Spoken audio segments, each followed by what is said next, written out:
a retirement conference which intends to tackle challenging developmental issues, enhance business practices, and provide vital social support to people nearing retirement. Now, in studio, I'm joined by Dr. Tinaye Mmusi, founder of CLGE, and Sam Sono, business development executive with Minet. Now, welcome to BTV News in Context, ladies and gentlemen. Thank you for having us. Absolutely. Yes. Now, let us first start by understanding what this collaboration is all about, what really inspired it. Let's just start with that, Me. As you stated in your opening statement, the Consortium of Leadership and Gender Experts is a social enterprise. We deal with development issues. We try to help people to improve their lives. And we work with different entities, both private and public. This time around, we thought about the broad issue of retirement as a social security issue.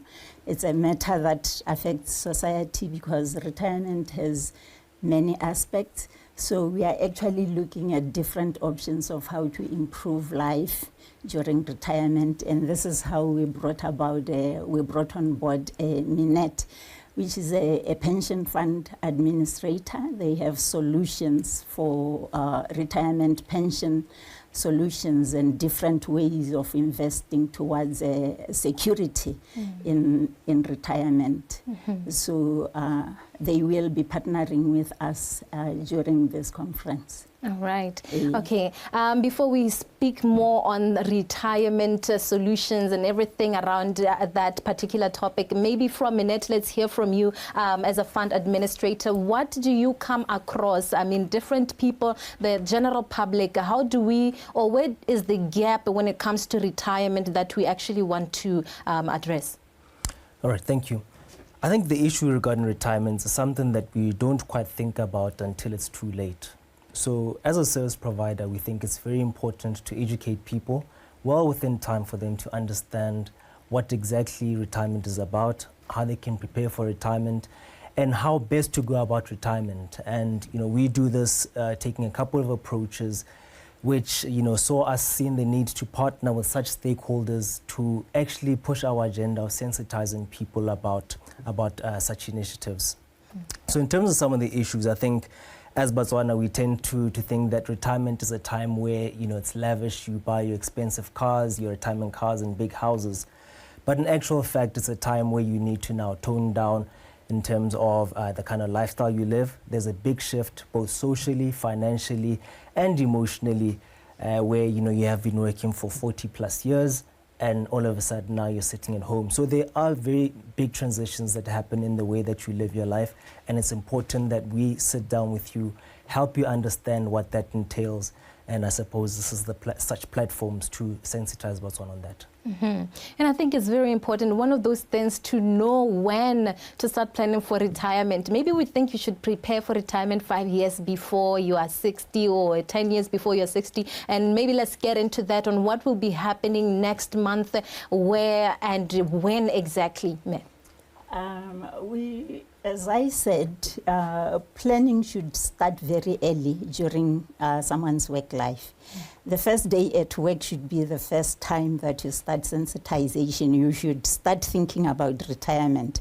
You should see employment as something that you go through over a period of time, and there is a point in time where you will exit.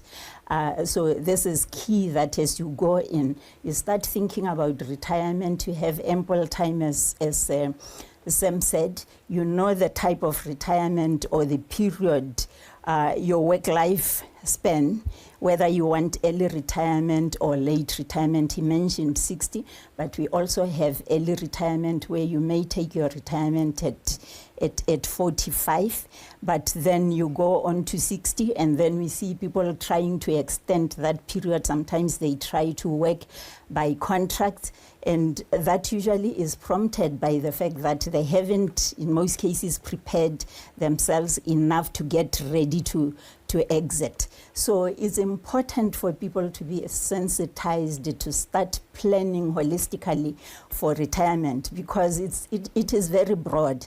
It's a life cycle stage, just like a person is taken care of at birth, during infancy, early childhood, adolescence, adulthood. We need also to sensitize people so that they may prepare their lives for an elderly type of life. So there are physical implications in terms of health, as we mentioned last time. There are financial implications, as he is saying, and there are social dynamics. They change. Where do you want to spend your retirement life? All of these are broad issues that we will be tabled during the time of the colloquium. And we are bringing different experts. Social scientists will be looking at social dynamics. You have business people and enterprises who will come in to give to stimulate dialogue on the different entrepreneurial options that retirees can take, because it's not like at retirement people are being rejected and pushed off the economic and social development stage.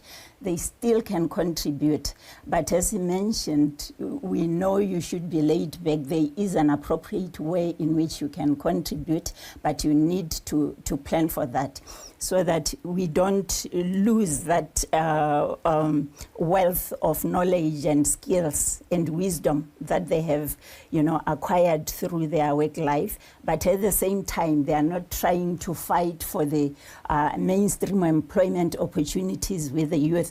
Right now, today, we have a very large pool of unemployed youth, and we also have people in employment who have gone beyond their retirement age.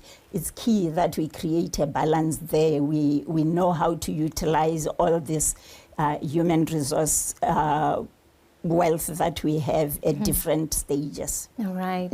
Okay. You said something there. I'd like for you to get into it, Mr. Sono.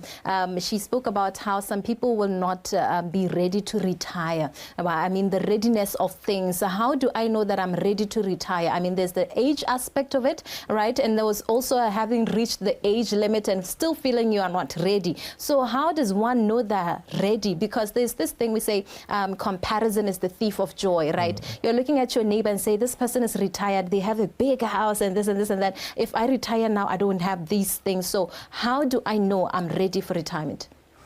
All right, thank you. I think your question, there's no one size fits all. I think it's a very personal journey that one should sit down and plan with themselves, understand the kind of quality of life that they'd like to live. So in the retirement space, we have an expression or rather an equation that we use, which is called a net replacement ratio. But simply put, it's expressed as a percentage of however much you've been earning right now. So ideally, you expect that anyone to continue living with the same quality of life to earn anything between 60 and 70% of what they had been earning during their working life. So the 60 to 70% takes into consideration the fact that you're no longer commuting to work. We assume that you've paid off your debt. We assume that you don't have any school-going kids by virtue of your age, and you're able to maintain the same quality of life. So when you say you're ready to leave employment or retire formally, are you still able to maintain the same quality of life that you had while you were employed? So that starts as a benchmark. And then when you go further into analyzing that, what kind of life do I want to live in retirement? Do I still want to remain Mokhaborono in the city? Do I want to go to the villages where the cost of living is a lot less? Do I have any health complications that require any intensive health needs? And those become such bases of determining how comfortable or what exactly or when exactly you'd like to retire. Quite interesting. Let's actually get more into it, Minet, as a fund administrator. How do you contribute to enhancing retirement security for individuals? What services do you have in place? And also to make sure that this information is disseminated to people still in employment and knowing early as now, knowing how to prepare for retirement, what things to have in check and what things to have in place. What do you do in that regard, sir? All right, so at Minet, we did mention that we're retirement fund administrators. And what we do is that we try to walk this retirement journey with every individual who is a member under our funds. So right from the beginning of your employment, from the very first contribution, we make sure that you understand what it is that you're joining, how you can benefit from retirement, and the ultimate time or the best time for you to retire. Okay, so we offer different solutions which are obviously employer linked, starting from what we call our FSAVC fund.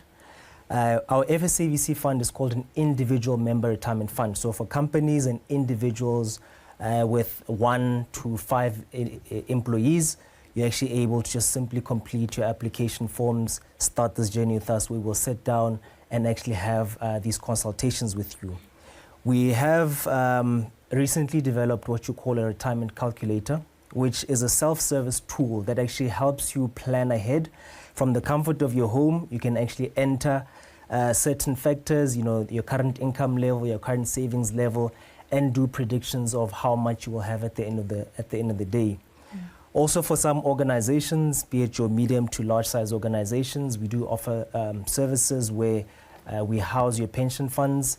Like I said, similar to the retail funds, you're able to actually walk this journey with these organizations, structure them in terms of the comfortable level of contributions that an organization can make, as well as how much the individual can make, and enable them to actually retire comfortably over that period of working life. All right.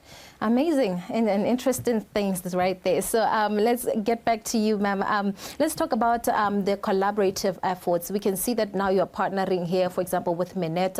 But to what extent, to what larger extent do you need to keep on doing these more collaborative efforts to make sure that this information reaches people in employment and vastly so? Actually, I want to follow up on what he said, but right after you answer this particular one, how do you go about it? What stakeholders do you have with you?